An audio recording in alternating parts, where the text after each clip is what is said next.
जी आए हैं। आपका बहुत बहुत स्वागत है, स्वागत है, स्वागत है। अभी हमारे बीच में दीदी भाई साहब बचपन से ही इस ईश्वरीय ज्ञान से जुड़े हुए हैं।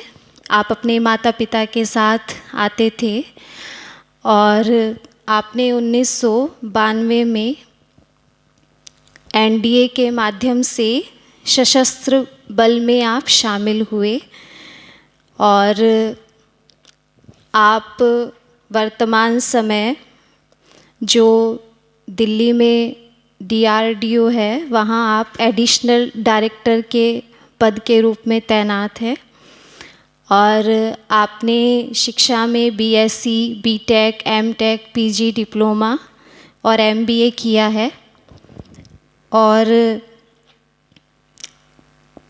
विमान वाहक पोत आईएनएस विराट पर जब आप कार्यरत थे तो भारतीय नौसेना के जो विभिन्न ऑपरेशंस, स्टाफ प्रशिक्षण आदि में भी आपने अपना कार्य किया है और अपना ब्रह्मा कुमारीज़ का जो आरईएफ राजयोगा एजुकेशन रिसर्च फाउंडेशन जो है उसका सोशल सिक्योरिटी सर्विस विंग 2001 में जब इस विंग की सेवाएं शुरू हुई थी उस समय जो सैन्य बल है और अर्धसैन्य बल वो उनकी सेवाओं में भाई साहब का बहुत बड़ा रोल रहा था और बहुत ही अच्छे तरह से आपने वो सारे कार्यक्रम संचालित करवाए थे और इसी के तहत आपने जो प्रमुख सुरक्षा बल हैं भारतीय सेना, वायुसेना, नौसेना, तटरक्षक, बीएसएफ, सीआरएफ, सीआईएफ, आईटीबीएफ, एसएसबी, इन सभी में आपने बहुत अच्छी अपनी सेवाएं करी है और जो दुनिया का सबसे बड़ा, सबसे ऊंचा युद्ध स्थल सियाचिन है वहाँ पर भी वो भी इसमें शामिल हैं और भाई साहब बहुत अच्छा अपना वक्तव्य रखते हैं स्ट्रेस मैनेजमेंट के ऊपर, स्लीपिंग मैनेजमेंट के ऊपर, ना कर्म दर्शन क्या है, स्पिरिचुअलिटी क्या है। तो इस प्रकार तो अभी हम आदरणीय भाई साहब से सुनते हैं। भी भाई साहब का फूलों की माला पहना करके स्वागत किया जा रहा है। हम सभी करतल ध्वनि का सहयोग देंगे। आदरणीय भाई साहब।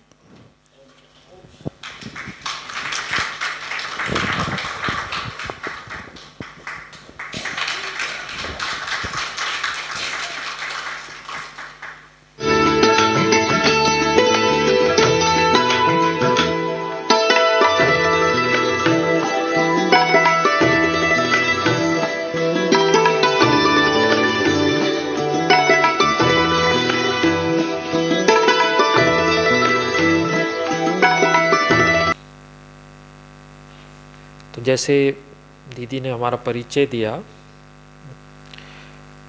तो परिचय में विशेष बताया कि किस में है, मिलिट्री में है। तो आप सब भी मिलिट्री में हो? कौन सी मिलिट्री में? रूहानी मिलिट्री में हो। तो आप लोगों का क्या काम है? जिस्मानी मिलिट्री का तो काम है दुश्मन से बचाना देश को। तो आप लोगों का क्या काम है? माया से बचाना कि बचना? पहले बचना फिर बचना। तो आज बहुत खुशी है कि मेरठ में आपके बीच में आना हुआ। अचानक बना, कल ही बना प्रोग्राम। कहीं और जाना था लेकिन फिर थोड़ा टाइम था तो आपके इधर भी आए। ऐसे तो हम सब जो बाबा के बच्चे हैं हम सब बहुत बहुत भाग्यशाली और भाग्यशाली है। तो ये तो बात पक्की है कि हमारे जैसे खुश नसीब, खुशी वाले और कोई नहीं होंगे। तो आप लोग हर समय खुश क्यों रहते हो? बाबा के पास आए हो। और क्या है, दुनिया में खुशी क्यों मिलती है और आपको खुशी क्यों मिल रही है?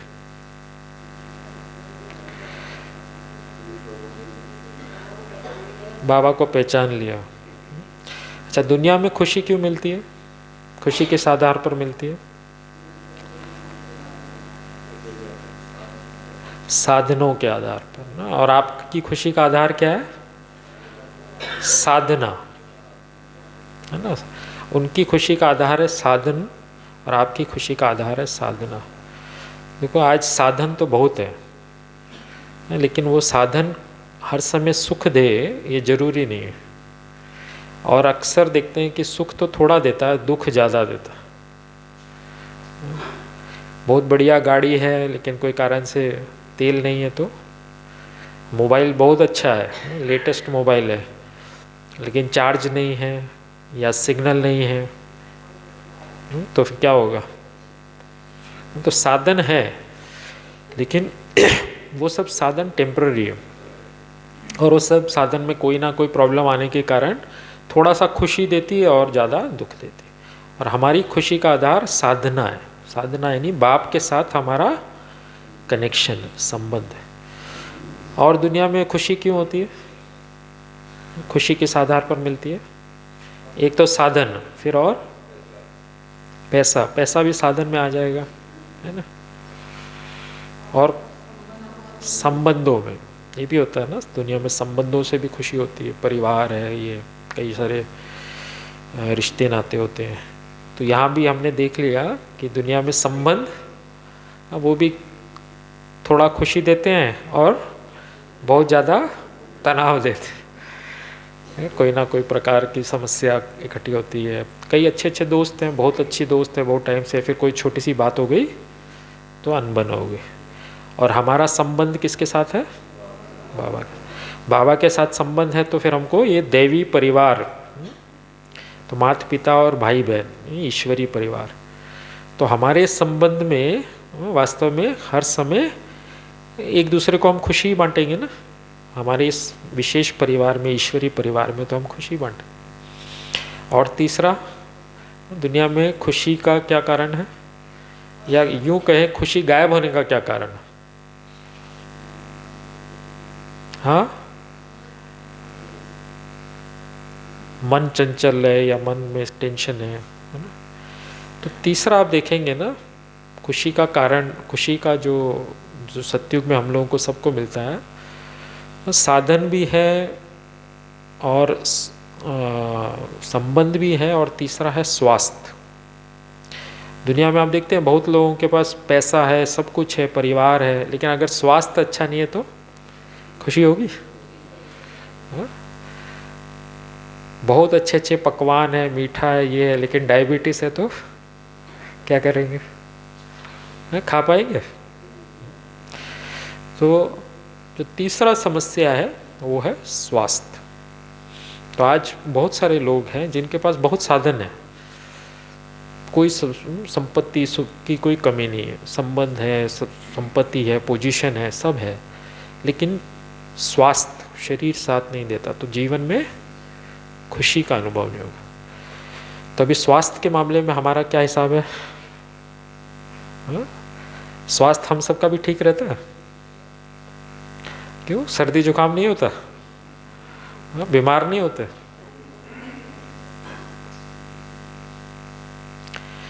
तो दादी जानकी की विशेषता है, देखो कितने साल तक रही और कितनी लास्ट तक सेवा की। तो नेचुरल है, जब शरीर पुराना होता है तो कई सारी तकलीफ़ें होती है। तो एक बार ऐसी कोई बात हुई तो दादी ने बहुत अच्छी बात बताई। कुछ स्वास्थ्य की बात थी तो दादी ने कहा, मुझे दर्द है लेकिन दुख नहीं है। दोनों में फ़र्क है। दर्द है लेकिन दुख नहीं है।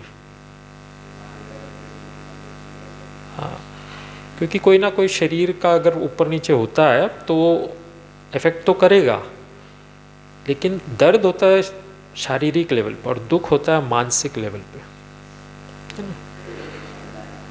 तो दुख का अनुभव नहीं किया। और दूसरी बात, कोई भी बीमार या किसी का स्वास्थ्य बिगड़ता है तो उसका क्या कारण है?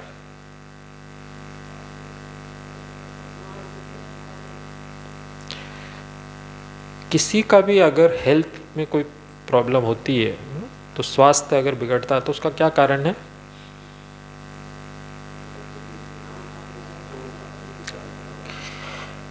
एक तो है अभी वर्तमान में आपने उसका ख्याल रखा या नहीं रखा ना। अभी बारिश हो रही है और आप जब जहाँ बिना प्रोटेक्शन के ऐसे भीग रहे हो फिर आ रहे हो तो बीमार होंगे। तो एक होता है अभी का खान पान में, जैसे आपने कहा ऐसा उल्टा पुल्टा खाएंगे तो फिर बीमार होंगे। और दूसरा एक कारण होता है कहीं ना कहीं हमारे पुराने कर्मों के कारण, है ना। क्योंकि देखो, कर्म अगर गलत है, विकर्म है, तो उसका रिजल्ट क्या होगा?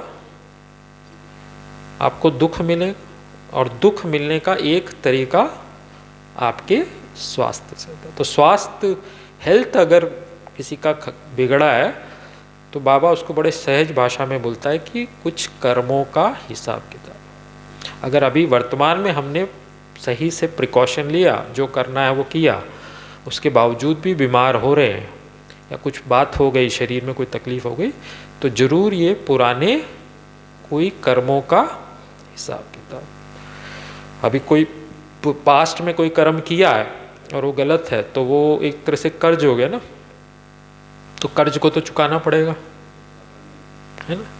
तभी आपने लोन लिया, जब लोन लिया तो लोन को चुकतू करते हैं ना, हर महीने किस्त देनी पड़ेगी।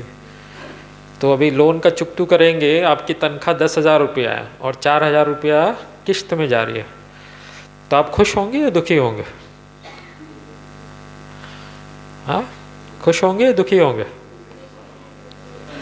4,000 रुपया चला गया, उसका दुख नहीं है? हाँ? तो हम देखते हैं, देखो लोन तो है, जो लोन होता है, कर्ज तो ऐसा चीज़ है ना, आपको चुकाना तो पड़ेगा ही। अब कर्ज लिया है तो चुकाना तो पड़ेगा, और अगर आप देरी करते हो तो क्या होगा? बढ़ेगा, ब्याज सहित बढ़ेगा। तो हमारे जीवन में भी अगर स्वास्थ्य में भी कुछ ऊपर नीचे होता है तो पहला अटेंशन तो यही होता है कि अभी हम जो चीज़ कर रहे हैं वो सही कर रहे हैं या नहीं कर रहे हैं, अभी हम लापरवाही तो नहीं कर रहे। और दूसरा, फिर हम उसको किस तरह से देखते हैं। हम लोग को बाबा ने सिखाया है कि हमको स्वास्थ्य, शरीर तो कलयुग है, कलयुग के अंत में लास्ट का शरीर है, इतने जन्मों का हिसाब किताब है, ये तो ऊपर नीचे होगा ही, है ना। लेकिन इसका प्रभाव मन के ऊपर नहीं पड़ना चाहिए, ये एक बाबा ने बहुत अंडरलाइन किया। और ये हर एक के, ऐसा तो आज की डेट में कोई होगा नहीं जो कहेगा कि मैं सारा ही टाइम स्वस्थ रहता हूँ ना, कुछ ना कुछ ऊपर नीचे छोटा मोटा तो होता ही रहता है। किसी को छोटा होता है, किसी को बड़ा होता है, क्योंकि 84 जन्मों के अंत में तो कितने जन्मों का हिसाब किताब है, सब कुछ चुकतू करना है। तो लेकिन उसको उस दृष्टिकोण से देखते हैं तो स्वास्थ्य भी हमें दुख नहीं दे सकता, है ना। तो ना साधन तो अभी हम साधन की जगह साधना है, संबंध, इससे अच्छा संबंध तो कहीं मिलेगा नहीं ना। इससे अच्छा संबंध मिलेगा आपको कहीं? क्यों? सत्युग में इससे अच्छा संबंध नहीं है? क्यों? वहाँ माता पिता भले देवी देवता हैं लेकिन परमात्मा तो नहीं है ना, क्योंकि परमात्मा को तो जानते नहीं। और यहाँ कौन मिलता है? माता पिता में स्वयं परमात्मा है, भगवान है, ईश्वर है। ईश्वर के साथ जो पाठ है वो तो इस संगम युग पर ही मिलेगा, वो तो कभी और सतयुग में भी नहीं मिलेगा। तो हम सब जो भी हैं बहुत बहुत भाग्यशाली हैं कि इस संगम युग पर हमें भगवान मिला। सब खुश, सबको भाग्य पर नशा है अपना। हाँ, कितने भाग्यशाली हैं। तो हर एक को जब भी ज्ञान मिलता है और जब बाबा के बनते हैं, बाबा की इस ज्ञान मार्ग में चलते हैं, तो खुशी तो होती है कि हमें भगवान मिला, लेकिन फिर भी एक कहीं ना कहीं उल्हाना रहती है। और उल्हाना क्या रहती है? जिसको जब भी मिला हो तो ये जरूर रहता कि थोड़ा और पहले मिला होता तो, है ना। कई होते हैं जिन्होंने दादी प्रकाशमणि को नहीं देखा, समझो। कितने हैं जिन्होंने दादी प्रकाशमणि को नहीं देखा? दादी प्रकाशमणि को नहीं देखा तो है थोड़ी बहुत। तो अभी गुलजार दादी, जानकी दादी को तो देखा होगा, है ना। तो अभी 2 साल पहले ही शरीर छोड़ा है। तो हर एक को ये रहता है कि थोड़ा और पहले आते। अभी देखो बाबा का, अव्यक्त बाप दादा का जो पाठ चलता है, तो अभी कैसे चलता है? अभी बाबा की वही अव्यक्त वाणी की रिकॉर्डिंग को हम देखते हैं, लेकिन थोड़ा 3-4 साल पहले ही, मैं समझता हूँ 2018 तक तो बाबा आते थे, गुलजार दादी के तन के द्वारा मुरली सुनाते थे। तो डायरेक्ट परमात्मा के सामने बैठकर परमात्मा की मुरली सुनना कितना बड़ा भाग्य था। फिर उससे पहले जाएंगे तो बाबा की फ्रीक्वेंसी ज़्यादा थी। उससे पहले जाएंगे तो बाबा मुरली के बाद सब लोगों से मिलता था, चाहे ग्रुप से मिलता था। उससे पहले जाएं तो बाबा इंडिविजुअल भी मिलता था। तो हर एक को एक चीज़ ज़रूर रहती है कि भले संगम युग पे हमें भगवान मिला, लेकिन अगर हमें बाबा थोड़ा और पहले मिला है, ऐसी कंप्लेंट है। तो ऐसे ही हमें भी बहुत बहुत नशा है कि बाबा के बने हैं और बाबा का हमें जो हाथ और साथ मिला है, लेकिन हमारे जीवन में ये कंप्लेंट नहीं है कि थोड़ा पहले मिला होता। तो ये कंप्लेंट क्यों नहीं है? क्योंकि मेरे पिताजी जो थे वो भी मिलिट्री में थे, मिलिट्री में नेवी में थे, और उनकी पोस्टिंग बॉम्बे में थी। नेवी तो आप जानते हो, नौसेना तो वहाँ होगा जहाँ समुद्र होगा, और समुद्र में भी हमारे यहाँ जो नौसेना सबसे बड़ा जो बेस है वो है बॉम्बे। तो मेरी माताजी उस समय अपने गांव गई थी, मतलब मेरे नाना के पास, ननिहाल। क्यों गई थी? क्योंकि उस समय मेरा जन्म होने वाला था। तो मेरी माताजी अपने घर गई थी, यानी नाना के पास गई थी। तो जब मेरा जन्म हुआ तो उस समय मेरे पिताजी बॉम्बे में थे। तो उस समय बॉम्बे में एक मेला लगाया था, तो 1974 की बात है। तो एक मेला लगाया था बहुत बड़ा। तो उस मेले में पिताजी को ज्ञान मिला। तो मेरे पिताजी को ज्ञान मिला और उधर मेरा जन्म हुआ। तो फिर मेरा नाम क्या रखा? पिताजी को किसका ज्ञान मिला? शिव बाबा का। तो मेरा नाम शिव रखा, इसलिए मेरा नाम शिव। तो अब मैं तो कंप्लेंट नहीं कर सकता ना कि ये पहले मिला होता। तो ये बहुत बड़ा भाग्य है कि बॉम्बे में कोलाबा सेंटर था।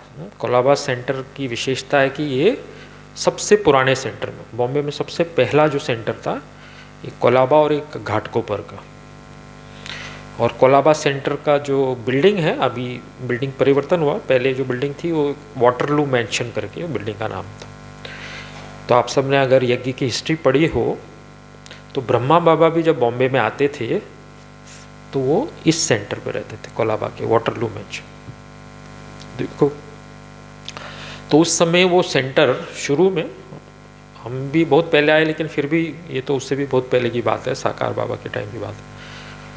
तो कितना पावरफुल सेंटर था कि सब जितनी भी दादियाँ हैं, जो जितनी बड़ी बड़ी दादियाँ हैं, सब बॉम्बे में पक्का रही है। थोड़ा टाइम रही था, ज़्यादा टाइम रही। तो इतना पावरफुल सेंटर था। तो जब हम भी छोटे थे तो विशेष उस समय 2 दादियाँ उधर थी, एक पुष्प शांता दादी और एक आत्म मोहिनी दादी। ऐसे लौकिक में भी वो बहनें थी। तो पुष्प शांता दादी की विशेषता है कि वो, आप सबको मालूम है, जब यज्ञ स्थापन हुआ तो 1936-37 में जब स्थापन हुआ तो बहुत सारे परिवार, पूरे के पूरे परिवार आए, कई सारी माताएं भाई, विशेष तो माताएं बहनें ही आई, वो पूरे यज्ञ में समर्पित हुई, क्योंकि उस समय नया नया ज्ञान था और इतना सबको, मतलब उनको तो भगवान मिल गया था, इतनी भक्ति की भगवान मिला, तो सब कुछ छोड़ के वो लोग आ गए थे। तो पुष्प शांता दादी की विशेषता ये थी कि इनके 5 बच्चे थे और ये बहुत धनी परिवार से थे। इनके पति जो थे वो जापान में विशेष बिजनेस करते थे, तो इतनी धनी थी कि हर एक बच्चे के साथ एक आया होती थी। 5 बच्चे तो 5 आया, फिर बाकी घर संभालना, ये संभालना सब अलग। लेकिन जब बाबा का ज्ञान मिला तो क्या किया, तो सब कुछ छोड़कर, चाहे वो धन संपत्ति, लेकिन सबसे बड़ा एक माँ जिसके 5 बच्चे हैं और बच्चे छोटे भी थे, सब का त्याग करके वो बाबा के पास आ। जब उनको लगा कि बाबा के पास इस ज्ञान मार्ग में चलना का एक ही तरीका है कि अभी मुझे बाबा के पास आना होगा, क्योंकि बहुत बंधन थे, तो वो सब चीज़ को छोड़ के आ गए। तो देखो इतना बड़ा त्याग करना आसान है, परिवार, बच्चे, धन संपत्ति, सब कुछ का त्याग कर। तो नेचुरल ऐसी आत्मा भी बहुत पावरफुल होती है और योगी होती है। तो फिर जब ये इधर आए, यज्ञ में आए, तो फिर आगे चलकर फिर बॉम्बे में विशेष वो पीछे इंचार्ज थी दादी। तो ऐसी दादी को बचपन में हमने देखा था, तो इतना छोटे थे तो हमको इतना याद भी नहीं था, लेकिन जब उन्होंने शरीर छोड़ा तो उनकी सबसे बड़ी विशेषता है कि वो हॉस्पिटल में एडमिट थे। हॉस्पिटल में एडमिट थे तो एक दिन शाम को इलाज चल रहा था, तो दादी ने बाकी टीचर बहनों को बुलाया और बोला कि आज शाम को सभी को बुलाओ, है ना, और जो थोड़े बच्चे हैं तो कल सवेरे सभी स्टूडेंट से भी मिलना चाहती हूँ और इधर भी डॉक्टर और इन सब से मिलना चाहती हूँ। तो दादी को बहनों ने बोला, दादी अभी आपकी तबीयत ठीक नहीं है, आपका इलाज चल रहा है, आप बाद में मिल लेना, कोई जल्दी थोड़ी है, पहले आप ठीक हो जाओ। तो दादी ने कहा कि मैं कल सवेरे 7 बजे ये पुराना शरीर छोड़ूंगी, तो इसलिए मैं उससे पहले एक बार सबसे मिल लेना चाहती। तो ऐसा कोई बोल सकता है? इतना काल जीत जिसको बोलेंगे ना, जिसको अपना एकदम सब कुछ पता हो। तो अब लेकिन दादी ने बोला है, तो अभी दादी तो दादी है, दादी ने बड़े ने एक बार ऑर्डर कर दिया, तो जैसे मिलिट्री होती है मानना तो पड़ता ही है। तो सभी जैसे दादी ने इंस्ट्रक्शन दिया था सभी मिले और ठीक अगले दिन 7 बजे सवेरे दादी ने शरीर छोड़ा। तो देखो दादी की कितना योग बल होगा, कितना स्पष्ट है अपने बारे में कि मेरा क्या हिसाब किताब है और कब मुझे ये पुराना शरीर को छोड़ना। इतना स्पष्टता से किसी को पता चलता है? ब्रह्मा बाबा के लिए बोलते हैं ना, ब्रह्मा बाबा को पता था ना कि जब शरीर छोड़ना था, तो लास्ट मुरली में फिर क्या बोला जाते समय, अभी बाबा बच्चों से विदाई लेते हैं, ऐसी कुछ अलविदा या विदाई लेते हैं, ऐसा कुछ शब्द, क्योंकि बाबा को एकदम स्पष्ट था कि अभी मुझे शरीर छोड़ना। तो देखो ऐसे योगी आत्माएं कितने समय से वो इतना पुरुषार्थ करते हैं। तो ये हमारा बहुत बड़ा भाग्य था कि हमें ऐसी दादियों से, तो उनसे तो मुझे ज़्यादा नहीं मिला क्योंकि मैं बहुत छोटा था, लेकिन आगे आत्म मोहिनी दादी है ना, उनके साथ तो बहुत टाइम तक, क्योंकि उन्होंने 97 में शरीर छोड़ा, तो उनके साथ काफ़ी टाइम तक मिलना हुआ, पालना मिली। और छोटे से मिलते थे तो हम तो बड़े हक से दादी को मिलते थे, क्योंकि बचपन से उनके साथ सेंटर में आते थे जाते थे। तो जब मेरे पिताजी को ज्ञान मिला तो नेचुरल है, थोड़े टाइम के बाद माताजी को भी ज्ञान मिला। थोड़ा शुरू में तो थोड़ा समझने में मुश्किल पड़ा, क्योंकि वो बहुत सिंपल सी थी माताजी, वैसी गाँव से आए थे और बहुत भोली भाली थी, भक्ति करती थी, तो थोड़ा टाइम तो लगता है समझने में कि क्या है, क्योंकि ज्ञान नया है। खैर आगे चलकर माताजी भी ज्ञान में चली, और फिर तो नेचुरल जो हम सब बच्चे थे, तो हम सब बच्चों को एक माहौल होता है, तो उस माहौल में रहे। तो जो पहली बार बाबा से मिलना हुआ तो बहुत अच्छा अनुभव था कि बाबा कैसे त्रिकालदर्शी, वो एक बात समझ में आई। तो हम लोग जब पहली बार बाबा से मिलने गए लौकिक में, तो मैं 5वीं क्लास में था, 83 की बात है। तो उस समय बाबा क्या करते थे, बाबा मुरली चला के छोटे छोटे ग्रुप से मिलते थे। जैसे ना कोई सेंटर विशेष, कोलाबा सेंटर वाले आए, आप समझो मेरठ सेंटर वाले आए, तो ऐसे करके बाबा ग्रुप से मिलता था, छोटे छोटे ग्रुप से। उससे पहले तो बाबा एक एक से मिलता था, वो तो पहले की बात थी। लेकिन अभी फिर थोड़ा बड़ा हो गया, ये ओम शांति भवन बन गया था, तो ये छोटे छोटे ग्रुप से मिलते थे। तो मेरे पिताजी और हम 3 भाई, हम लोग उस ग्रुप में गए थे। तो मैं सबसे छोटा था और मेरे से बड़े एक भाई था, वो 3 साल बड़ा था, और उससे बड़ा एक 3 साल। तो जब हम बाबा से मिले ग्रुप से, सेंटर से, तो विशेष क्योंकि हम पिताजी और 3 बच्चे थे, तो बाबा एक एक से भी मिला।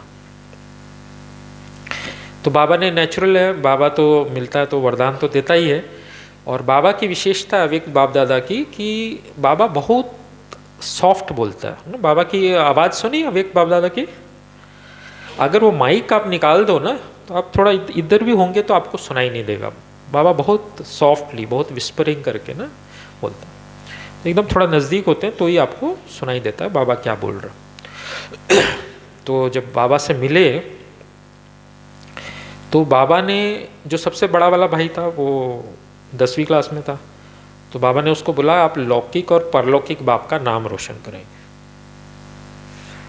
तो आगे चलकर वो हमारे घर में सबसे पहला, जब मेरे पिताजी भी गांव से आए थे, सिपाही के रूप में भर्ती हुए, फिर बाद में वो ऑफिसर के रूप में प्रमोशन हुआ, उन्होंने एक स्पेशल एग्ज़ाम लेके प्रमोशन हुआ।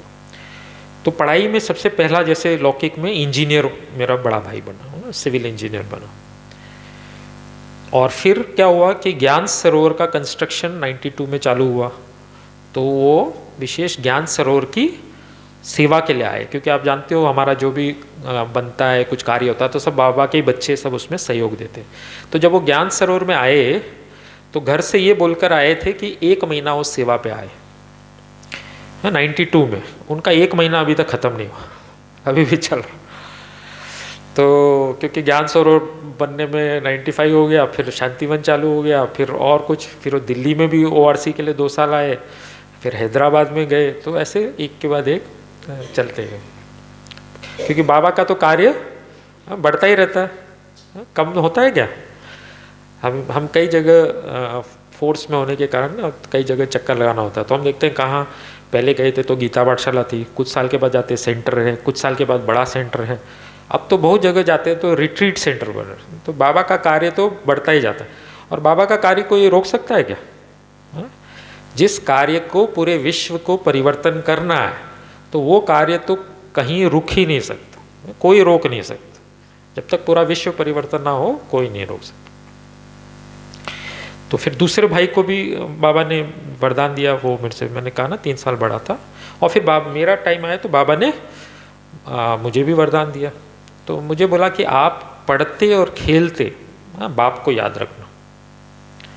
तो अब कोई सोचेगा कि एक छोटा बच्चा है तो छोटे बच्चे को क्या बोलेंगे, पढ़ते और खेलते बाप को याद रखना। तो मुझे नहीं पता था कि आगे चलकर मुझे मिलिट्री में जाना है, क्योंकि आज इतने साल हो गए, अभी तक हमारा काम पढ़ना और खेलने का ही है।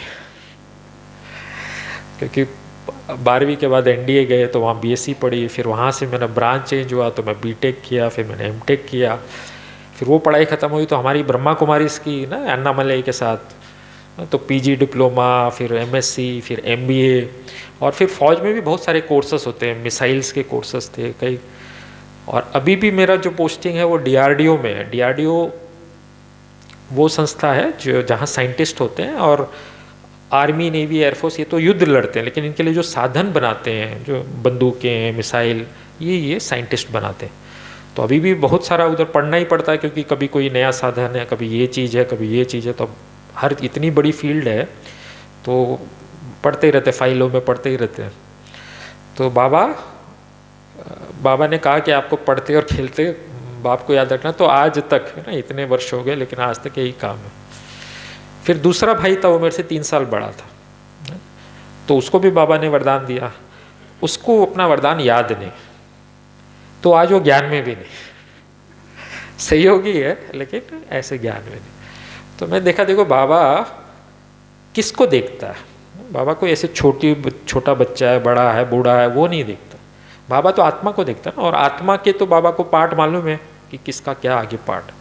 तो कैसे बाबा त्रिकालदर्शी है, तो हमने देखा उस समय की जो पहली मुलाकात थी। अब ये तो है कि क्योंकि ऐसे परिवार में तो नेचुरल है, जो हमारा जो संस्कार था वो शांति वाला ही था, लड़ाई झगड़ा नहीं करते थे। मुझे याद है बचपन में भी जैसे हम स्कूल में जाते हैं तो लोग एक दूसरे का कभी कोई नाम रखते हैं ना, निकनेम रखते हैं। जैसे कोई एक था दोस्त हमारा, उसको सब बिल्ली बुलाते थे क्योंकि उसकी आंखें थोड़ी से ब्राउन थी। किसी का नाम फुरजी रख दिया, किसी का थोड़ा सा मोटा है तो गोलू रख दिया। ऐसे एक दूसरे दोस्तों को आपस में कोई ना कोई निकनेम होता है, बुलाते थे। तो मुझे याद है स्कूल में मेरा नाम रखा था धार्मिक, है ना। सोचो छोटे 6 स्टैंडर्ड 7 स्टैंडर्ड, उसमें भी मेरा नाम धार्मिक रखा था क्योंकि थोड़ा स्वभाव संस्कार वैसे थे। तो मुझे नहीं पता था कि आगे चलकर मुझे कोई मिलिट्री में भर्ती होना। अब क्योंकि हमारे पिताजी नेवी में थे तो मिलिट्री का तो एक माहौल होता ही है, और वहाँ से सब एग्ज़ाम, जो एक एनडीए का एग्ज़ाम होता है, मिलिट्री में भर्ती होने के लिए आप एक सिपाही के रूप में भी भर्ती हो सकते हो, एक ऑफिसर के रूप में भी भर्ती हो सकते हो। ऑफिसर के रूप में भर्ती होने में भी जो सबसे मुश्किल तरीका और जो सबसे अच्छा तरीका भी माना जाता है वो है एनडीए के द्वारा, 12वीं एग्ज़ाम पास करके आप जाते हैं। उसमें 4 साल आपकी बहुत टफ ट्रेनिंग होती है और उसके बाद आप ऑफिसर बनते हो। तो उधर का एक माहौल होता है, सभी लोग एग्ज़ाम देते हैं, तो हमने भी एग्ज़ाम दे दिया। और एग्ज़ाम दिया तो हम भी असल में एग्ज़ाम भी इसलिए खास दिया कि मेरे जो दोनों बड़े भाई थे, वो दोनों बड़े भाइयों ने एग्ज़ाम दिया था और उन्होंने वो एग्ज़ाम पास किया था। तो उसमें एक रिटन एग्ज़ाम होता है और एक इंटरव्यू होता है। तो उन्होंने रिटन एग्ज़ाम पास किया, इंटरव्यू नहीं किया था, और इंटरव्यू नहीं पास किया था तो वो तो नहीं गए। तो मैंने जब एग्ज़ाम दिया तो मैंने रिटन एग्ज़ाम पास किया और फिर इंटरव्यू भी पास कर गया। तो मैं अभी इस एकेडमी में पहुंच गया। अब एकेडमी में क्या होता है ये मुझे इतना मालूम नहीं था। मुझे ऐसे था कि हाँ ट्रेनिंग होती है, कुछ ज़्यादा इतना समझ नहीं थी, 12वीं क्लास ही था, स्टूडेंट ही था। तो लेकिन वहाँ की दुनिया तो बिल्कुल अलग है। वहाँ तो बस फर्स्ट डे से चीखना चिल्लाना, गाली दे रहे, ये दे रहे, भागो, ये करो, वो करो। हाँ तो और वो एकदम बंधन, एकदम बंधन, वहाँ बाहर नहीं जा सकते, कुछ आप अपनी मर्जी से कुछ नहीं कर सकते। और वो अभी 1 हफ्ते की बात नहीं है, 1 महीने की बात नहीं है, 1 साल की बात नहीं है, 4 साल की ट्रेनिंग। अब ये 92 में मैं गया, 4 साल यानी 96 में मैं कमीशन ऑफिसर बनूंगा। और उस समय पता नहीं कुछ ऐसी बात थी, तो हमने कुछ हिसाब लगाया था कि 96 में विनाश हो जाएगा। तो अभी क्या करें,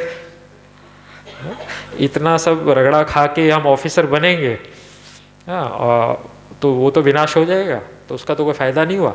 और 4 साल हम क्या है, क्योंकि उधर से तो कोई सेंटर भी नहीं जा सकते, कुछ भी नहीं जा सकते, है ना। बस वो तो पूरा एक टर्म ख़त्म होता है तो थोड़ी छुट्टी मिलती है, उसमें आप जाओ, वरना रेगुलर उसमें तो आप उस कैंपस के बाहर नहीं निकल सकते। महीने में 1 बार कहीं आपको मौका मिला थोड़ा बाहर निकलने का, नहीं तो कोई मौका नहीं, तो एकदम बंधन।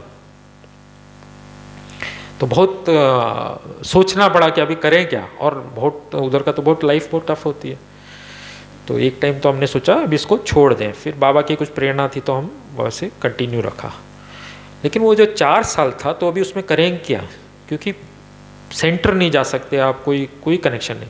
और अक्सर करके क्या होता है हमारे इस ज्ञान में, देखो हम सब बाबा स्टूडेंट हैं ना, आप सब जो इधर आए हो, आजकल तो मुरली आपको अपने घर में भी मिल सकती है, मोबाइल पे होती है। तो सेंटर पे आने की ज़रूरत है मुरली सुनने के लिए? क्यों, क्या ज़रूरत है? हाँ, मुरली तो आपको मिल जाएगी ना सेंटर, घर पे बैठे मोबाइल पे भी बैठे, इतनी ठंडी में आप उधर से कितनी दूर से आ रहे हो, तो क्यों आ रहे हो? क्योंकि स्टूडेंट तो एक स्कूल में पढ़ता है, उसका अलग फर्क है ना, घर में थोड़ी वो माहौल होता है, एक माहौल होता है। सेंटर का एक शक्तिशाली वायुमंडल होता है, यहाँ से हमको एक कायदे से हम लोग मुरली सुनते हैं, पढ़ते हैं, उसका मतलब ये सब चीज़ें आपको कोई घर पे थोड़ी मिलेगी। तो यहाँ आने से शक्ति मिलती है ना, मुरली तो है ही, शक्ति मिलती, संगठन का बल मिलता है। कई लोग ऐसे सोचते हैं कि रोज़ क्या जाना, चलो गुरुवार रविवार चली जाए। कई होता है कि चलो गुरुवार रविवार क्या, गुरुवार भोग भी मिल जाएगा, है ना, और सेंटर भी आ जाएंगे। तो ऐसे करके आप देखेंगे जो ऐसे से कम करते करते जाते हैं, फिर क्या होता है, फिर वो पूरा ही, क्योंकि शक्ति तो नहीं मिल रही ना, शक्ति तो देखो आप पूरे दिन में भी इधर जो आए हो यहाँ से शक्ति मिली, इसके बाद पूरा कारोबार में शक्ति खर्च होती है, इकट्ठा तो यही होती है। तो अभी खर्च कर रहे हो लेकिन शक्ति नहीं मिल रही।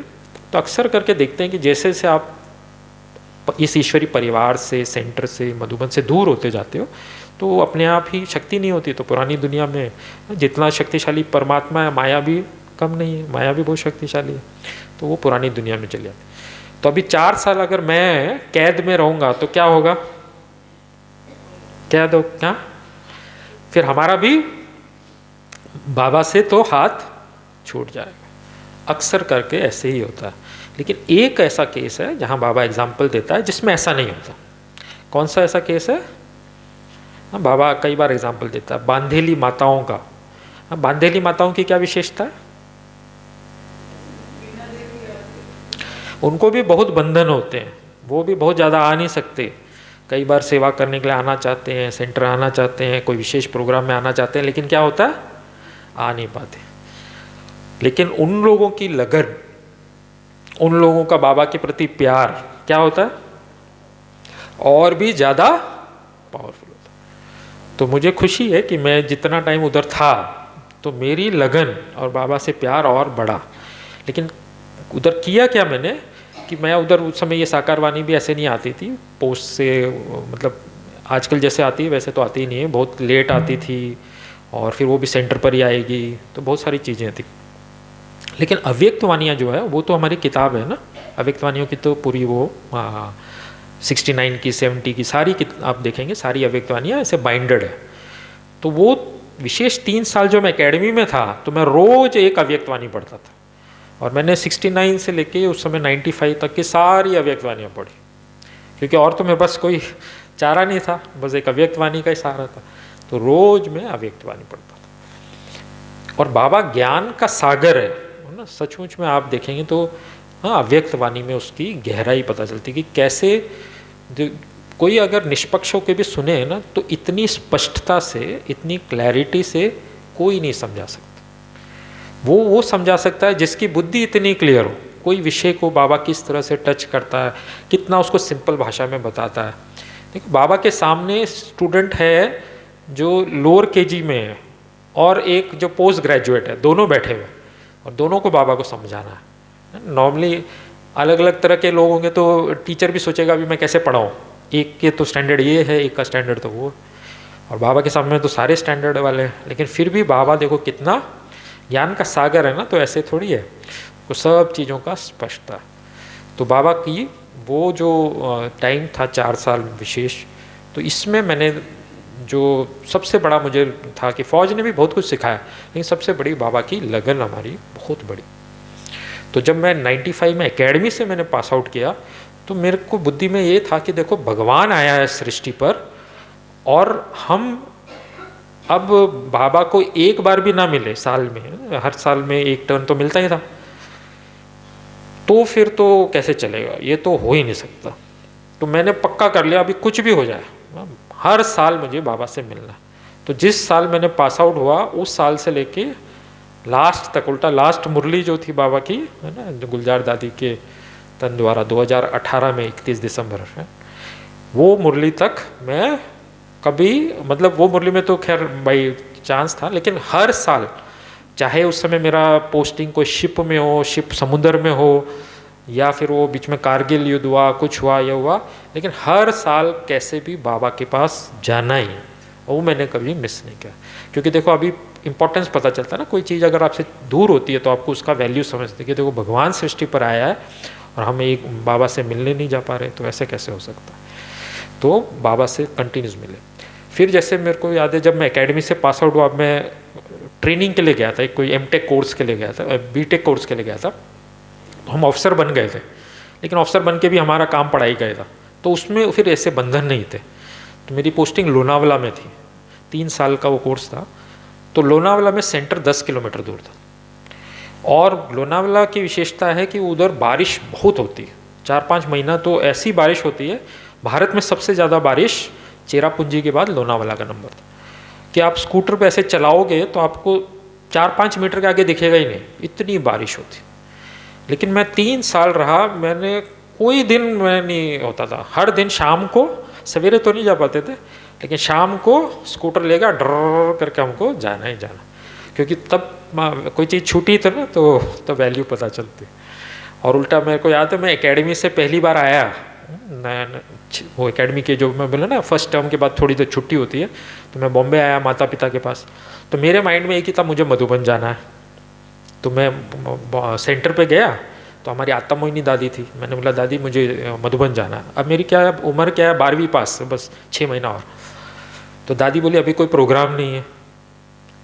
तो मैंने बोला ऐसा कैसे प्रोग्राम नहीं है, मुझे जाना है। तो दादी ने बोला नहीं अभी कोई प्रोग्राम नहीं है, अभी कैसे जा सकते हो। तो मुझे याद है मैं इतनी जिद कर, मतलब आज सोचता हूँ तो ऐसे कोई कैसे कर सकता है, लेकिन जैसे छोटा बच्चा होता है ना तो हक से मैंने बोला दादी मुझे कुछ नहीं सुनना, मुझे दादी भी देखे ये तो मुझे ही ऑर्डर दे रहा है ना। तो देखो मैंने फिर दादी से चिट्ठी लिखवाई, बोला हाँ, दादी ने लिखा हाँ 7 दिन के लिए ये रिफ़्रेश होने के लिए जा। तो वो भी एक हक था, क्योंकि बचपन से दादी से पालना थी, तो ये ऐसा हक से बोल सकते थे, ऐसा नहीं था कि कोई मैं वो कर रहा था, लेकिन दादी के ऊपर इतना हक था तो मैं गया। लेकिन अब सबसे बड़ी जो चीज़ थी कि मिलिट्री में तो आ गए, ऑफिसर भी बन गए, लेकिन मिलिट्री में करेंगे क्या। मिलिट्री में सेवा बहुत मुश्किल थी, बहुत। मिलिट्री में तो वो ऐसा बोलते हैं, वो इसको ब्रह्मा कुमारी इसको एक धार्मिक संस्था समझते हैं। और मिलिट्री की विशेषता ये है कि वो कोई भी धर्म के साथ नहीं जुड़ना, कोई ऐसी संस्था जो अंतर्राष्ट्रीय हो, वो देश की सुरक्षा के हिसाब से, या कोई धार्मिक संस्था हो, इनके साथ कनेक्शन नहीं रख सकते। अभी ब्रह्मा कुमारी क्या है, ब्रह्मा कुमारी क्या है, अंतर्राष्ट्रीय है या नहीं है, कितने देशों में हमारी ब्रांचेस है। अच्छा धार्मिक है या नहीं है, हाँ धार्मिक है, रिलीजियस है। कई लोग बोलते हैं धार्मिक नहीं आध्यात्मिक, स्पिरिचुअल। लेकिन वो तो क्या है, आजकल धर्म का स्वरूप ही बिगड़ गया, वरना बाबा तो बोलता है रिलीजन इज माइट, धर्म में तो शक्ति होती है। लेकिन कौन सा धर्म, जो आत्मा का वास्तविक धर्म है ना, शांति। तो अब मिलिट्री की लाइफ में तो जहाँ वो लोग लड़ाई सिखाते हैं, तो वहाँ तो किसी के पास जाते हैं तो बोलते हैं भाई हम तो इधर लड़ाई सिखा रहे हैं, आप तो ओम शांति वाले हो, हाँ तो क्या होगा, शांति सिखाएंगे लड़ाई सिखाएंगे, हाँ क्या करेंगे। तो ऐसा हो सकता है शांति भी सिखाए लड़ाई भी सिखाए। तो उसको आप देखेंगे ना, तो शांति, हम क्या शांति, हम तो मन की शांति सिखा रहे हैं ना। उनका जो प्रोफेशन है, उनका जो काम है, उसमें थोड़ी हम कोई, वो तो उनका काम है, वो अपना काम करे। हम तो मन की शांति सिखा रहे हैं, और मन की शांति तो हर एक को चाहिए, है ना। आज कोई गोली मार रहा है, निशाना लगा रहा है, किसका निशाना लगेगा, जिसका मन शांत है, जिसका मन अशांत है। शांत है ना, तो उसका निशाना भी अच्छा लगेगा। तो ऐसा, तो मिलिट्री में बहुत बंधन थे, और मिलिट्री ऐसा नहीं है कि आप अपनी मर्जी से कुछ कर सकते हो, तो बहुत सारे बंधन थे। और उसमें विशेष जो सबसे बड़ा बोलते भोजन का बहुत बंधन, तकलीफ थी, क्योंकि मिलिट्री की लाइफ में आपको एडजस्ट करना है। दूसरा वहाँ सेवा क्या करें। तो मुझे याद है शुरू में मैं एक बार ऐसे छुट्टी डाली, तो ऐसे उनको पता चला माउंट आबू जा रहा है, तो मेरे छुट्टी जाने से एक दिन पहले कैंसिल कर दिया। बोला नहीं वो कोई ऐसे ब्रह्मा कुमारी से आश्रम में जानेंगे ना, अभी तुम्हारी उम्र नहीं है, जब तुम 60 साल के रिटायर होंगे उसके बाद जाना। तो उसके बाद से मैं कभी उनको बताता ही नहीं था मैं माउंट आबू जा रहा हूँ, क्योंकि कुछ भरोसा नहीं। लेकिन यहाँ मैंने देखा बाबा की कमाल, कि बाबा को सेवा जो करनी होती है, तो बाबा का कार्य कितना भी मुश्किल हो, हमें तो बहुत मुश्किल लगता था, ऐसा लगता था ये मिलिट्री में तो कोई ऐसा सुनेगा ही नहीं। लेकिन 2001 में विशेष ये सिक्योरिटी विंग बनी, तो उसके बाद से हमने देखा कि कैसे फोर्सेस की बहुत अच्छी सेवा हुई। और जितनी फोर्सेस बोलो ना आप, तो बहुत सारी फोर्स, आप लोग तो मोटे मोटे ही देखते हो, आर्मी, नेवी, एयरफोर्स, उसके बाद BSF, CRPF, CISF, ITBP, SSB, NDRF, गिनती करते जाओ, बहुत सारी फोर्सेस, करीब 18-19 तो बड़ी बड़ी फोर्सेस है। तो बाबा का कार्य कैसे धीरे धीरे हमने देखा कि सब जगह वो एक्सेप्टेंस हुई, और लोग फिर बुलाते थे, है ना। कई जगह हमने प्रोजेक्ट किए, तो पूरे के पूरे, जैसे एक CISF का एक बार था, तो उन्होंने एक साथ एक ही लेटर में बोला भारत के 50 शहरों में आपको सब जगह आपका सिक्योरिटी विंग की जो फैकल्टीज़ है, 3-4 फैकल्टी जाए, 2-2 दिन का कार्यक्रम करे, और आने जाने का खर्चा, वहाँ रहने का खर्चा, वो सब हम देंगे। एक ही लेटर में पूरे भारत के 50 शहर। तो ऐसे हमने देखा BSF हो, CRPF हो, सभी फोर्सेस में बाबा का ये कार्य कैसे बढ़ता। तो ये बाबा जो चीज़ें हमको एक समय ऐसे मुश्किल लगता था, असंभव लगता था। अभी सोचो, मैंने एक बार शुरू में मेरी छुट्टी थी, छुट्टी पे मैं जाना चाहता था, मेरी छुट्टी कैंसिल कर दी। अभी कुछ वर्ष पहले मैं माउंट आबू गया, ऐसे तो हर साल जाते हैं, कई बार जाते हैं, लेकिन ये सिक्योरिटी विंग के प्रोग्राम में जो मैं गया तो इसकी विशेषता ये थी कि जो मिलिट्री हमें मना करती थी, वो मिलिट्री ने सरकारी ड्यूटी पर प्लेन का टिकट देकर बोला जाओ माउंट आबू जाओ, प्रोग्राम अटेंड करके। तो देखो ये वंडर नहीं है बाबा का कि कहाँ हम खुद छुट्टी पे हमको भेज नहीं रही और कहाँ वो प्लेन का टिकट देके बोल रही है कि आप माउंट आबू जाओ। तो बाबा की वंडर है कि बहुत जगह, कितनी जगह ली, उसमें भी बाबा को तो देखो सेवा करानी होती है, तो किसको कहाँ रख के कैसे सेवा करानी है। तो हमने देखा उसमें भी सबसे बड़ा जो है 2013 में ये सिक्योरिटी विंग में ऐसे तो बहुत सारे लोग जुड़ते हैं, लेकिन विशेष जो हमारे चेयरपर्सन अशोक गाबा जी करके माउंट आबू में, उनको हम बचपन से जानते थे। तो जब ये विंग बनी तो उन्होंने कहा आपको इसमें सेवा करनी है, क्योंकि आप मिलिट्री में भी हो और इस ईश्वरी ज्ञान में भी हो। तो ऐसे तो बहुत सारे जुड़ते थे, लेकिन हम ऑफिसर थे और कुमार थे, तो नेचुरल है हमको तो जब भी छुट्टी मिली तो हम सेवा पे आ सकते हैं, तो हम ज़्यादा अच्छी तरह से जुड़ सकते थे। छुट्टी तो बहुत ज़्यादा फौज में नहीं मिलती, लेकिन जब भी मिलती थी सेवा का मौका मिलता था। तो जैसे मैं था वैसे ही एक हमारे आर्मी के कर्नल सत्ती भाई थे, है ना, तो ये भी आर्मी में कर्नल थे और ये भी कुमार थे, और मतलब फौज में आने से पहले ही ये ज्ञान में थे। तो विशेष कर्नल सत्ती भाई और मैं अशोक भाई जी के साथ मिलकर हम लोग शुरू से जुड़े थे और ये कार्य करते। तो अब बाबा को सेवा जब बढ़ानी थी तो मेरी 2013 में पोस्टिंग थी, मैं कन्याकुमारी में था और कर्नल सत्ती भाई थे कश्मीर में, वो कश्मीर में, मैं कन्याकुमारी। तो बाबा ने दोनों को उठाकर 2013 में दिल्ली में पोस्टिंग किया, उसको कश्मीर से, मुझे कन्याकुमारी। अच्छा, पोस्टिंग तो किया, दोनों को ऐसा ऑफिस दिया जहाँ काम नाम मात्र का, मतलब बहुत इजीली जब छुट्टी चाहिए छुट्टी मिल जाए। और उस समय विशेष ये हम लोग के जो पूरे भारत के प्रोजेक्ट स्टार्ट हुए है ना, जैसे बॉर्डर सिक्योरिटी फोर्स ने सबसे पहले बोला सारे फ्रंटियर्स में जाओ, सब जाओ। तो हमने देखा कि कैसे बाबा को सेवा करनी है, तो कैसे, अभी हमको क्या मालूम था कि कहाँ जाना है, क्या करना है, लेकिन बाबा ने वहाँ पोस्टिंग करा के फिर बाबा ने दिल्ली में सारे हेडक्वार्टर होते हैं तो सभी DG से मिलने का मौका मिलता है, तो यहाँ करके हमको ये सिक्योरिटी विंग की विशेष सेवाओं में बहुत बड़ा और कार्य बाबा करा रहा है। ये इतना क्लियर है कि कोई हो ना हो, आज हमारी मुख्य कौन है, कौन चीफ है हमारी चीफ कौन है ब्रह्मा कुमारीज की? रत्न मोहिनी दादी। आप दुनिया में किसी से पूछो ब्रह्मा कुमारीज की चीफ कौन है, हाँ कौन है इसकी मुख्य, क्या बोलेंगे दुनिया वाले? वो जानेंगे रत्न मोहिनी दादी को।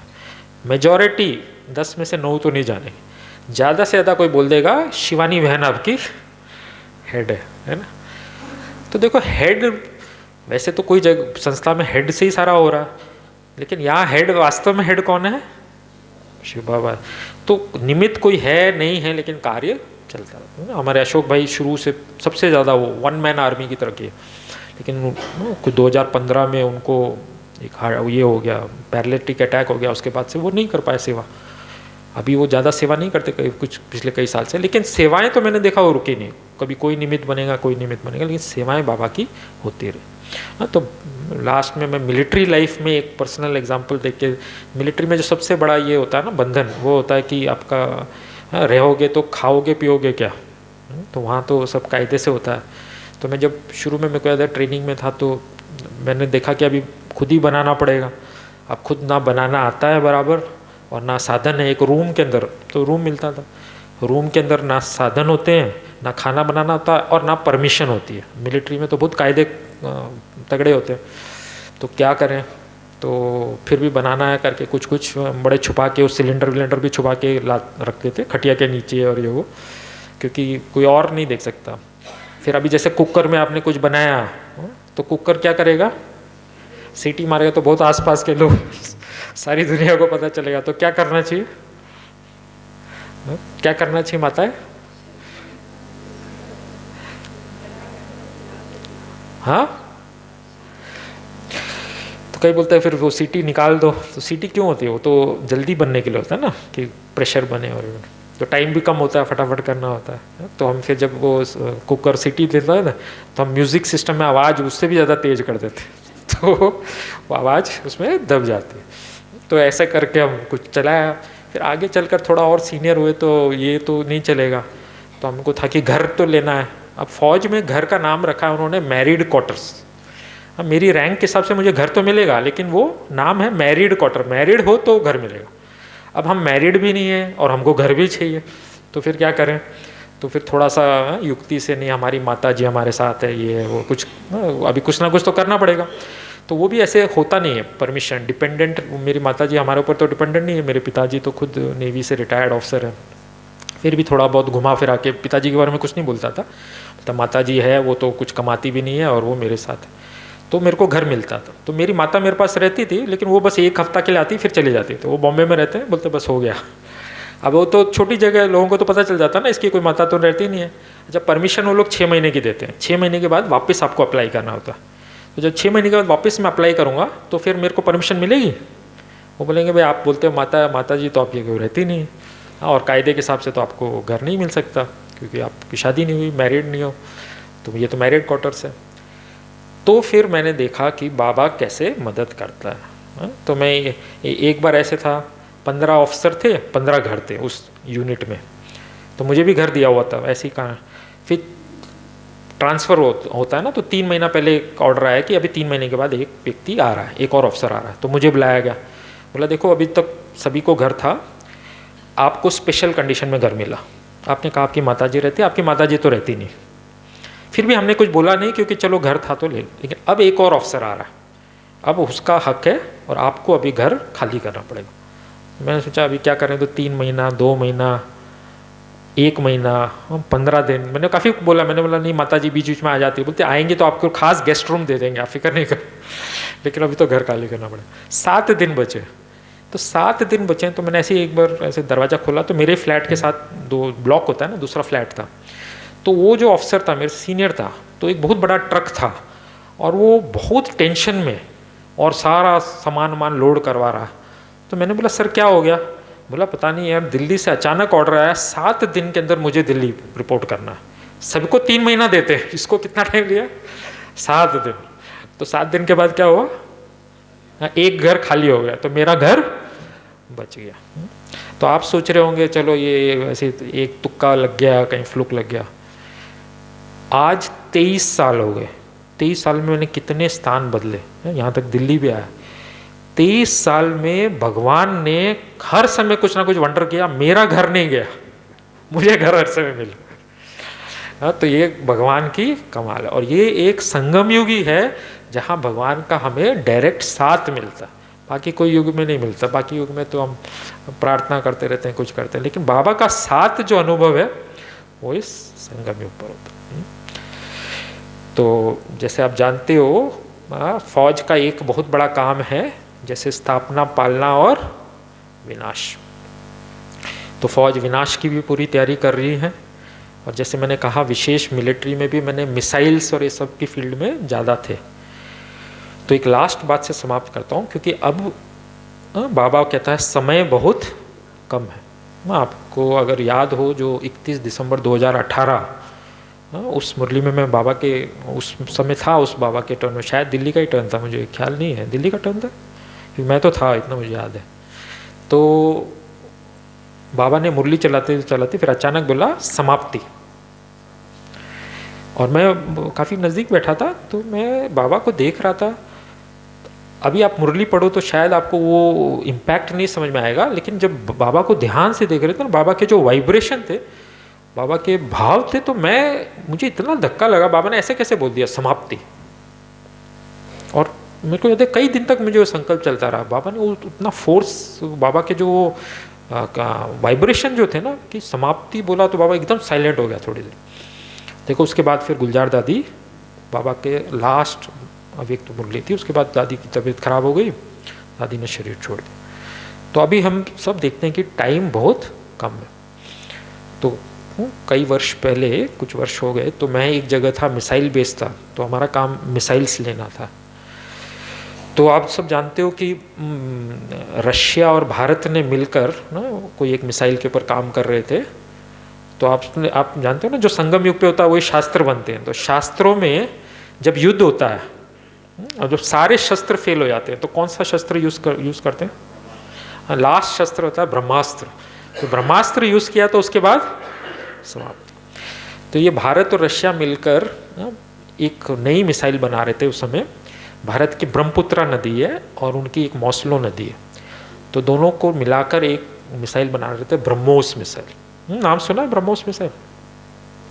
तो ये ब्रह्मोस मिसाइल पहली बार मिलिट्री में आई, तो ये नेवी में आई, उसके बाद आर्मी एयरफोर्स में।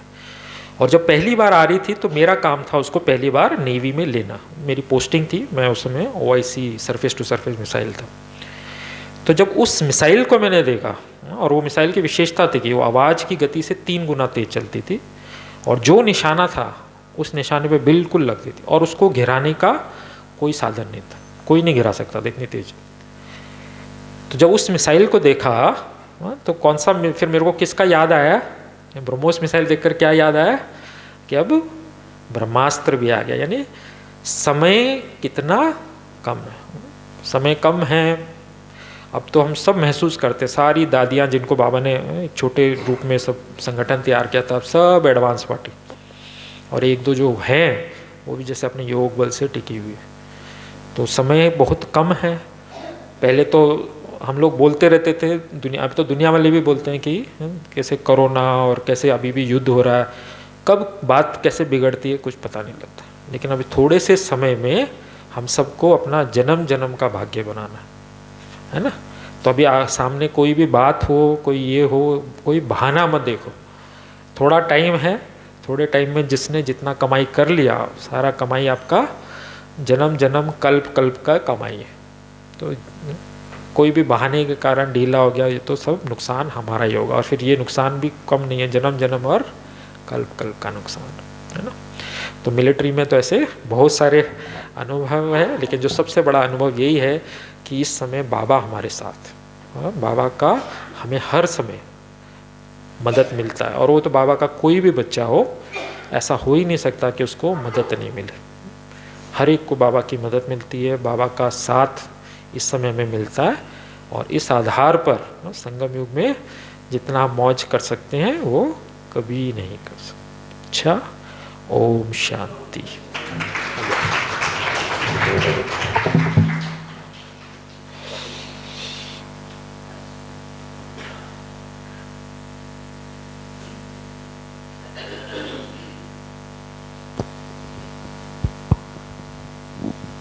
ओम